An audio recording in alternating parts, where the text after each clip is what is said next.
हे दोस्तों, I am back again with my new video.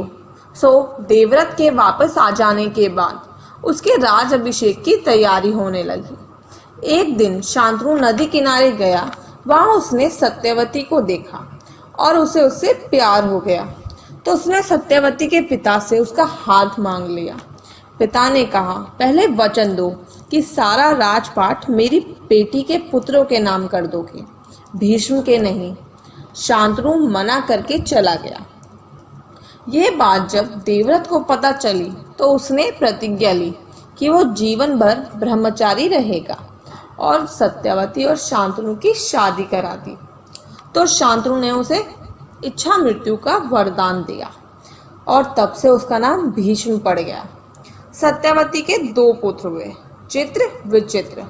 Shantanu की मृत्यु हो गई, पर किसी कारण चित्र की मृत्यु भी हो। एक दिन काशी की राजकुमारी अंबा, अंबालिका और अंबिका का स्वयंवर रखा गया। वहां से निमंत्रण ना आने के कारण भीष्म ने उन राजकुमारियों को उठा लिया। अंबिका और अंबालिका ने विचित्र को अपना लिया, परंतु अम्मा ने उसे अपनाने से मना कर दिया क्योंकि वो किसी और से प्यार करती थी और भीष्म उसे उठा लाया।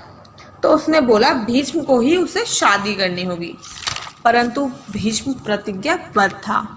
तो अम्मा ने उसे श्राप दिया कि चाहे मुझे जन्म पे जन्म क्यों ना लेने पड़े, तुम्हारी मृत्यु का कारण मैं ही बनूंगी, और चली जाती है। फिर एक विचित्र की बीमारी से मृत्यु हो जाती है और माता सत्यवती परेशान हो जाती है कि उनका वंश कैसे बढ़ेगा। तब वो अपने पुत्र वेदव्यास को बुलाती हैं। वो उन्हें बोलता है कि आप दोनों रानियों को एक एक कर मेरे पास भेजना। तो सत्यवती पहले अंबिका को भेजती है। ऋषि का भयंकर तेज देखकर वो आंखें बंद कर लेती है। तो उसका पुत्र धृतराष्ट्र अंधा पैदा होता है। जब अंबालिका की बारी आती है तो वो बहुत ज़्यादा डर जाती है। तो उसका पुत्र कमज़ोर पैदा होता है। तीसरी बारी में रानी अपनी दासी को भेज देती है और दासी बिल्कुल भी नहीं घबराती। तो उसका पुत्र बहुत ही बुद्धिमान और वीर पैदा होता है, विदुर। जब तीनों बालक बड़े हो जाते हैं तो राजा चुनने की बारी आती है।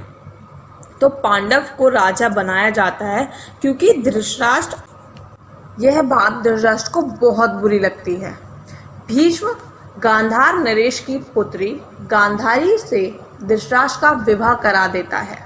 पति के अंधे होने के कारण गांधारी अपनी आंखों पर पट्टी बांध लेती है।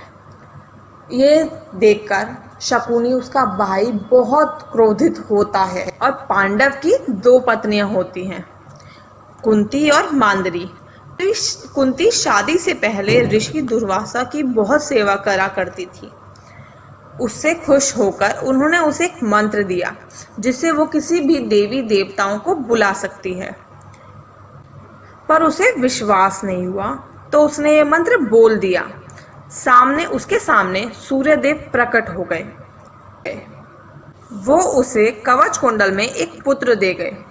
उसने बदनामी के कारण उसे नदी में बहा दिया। दोस्तों, आगे की कहानी हम नेक्स्ट वीडियो में कंटिन्यू करेंगे। आपको कैसी लगी और कोई भी क्वेश्चन पूछना हो तो कमेंट बॉक्स में ज़रूर बताएं और लाइक, शेयर और सब्सक्राइब करना ना भूलें। Thank you.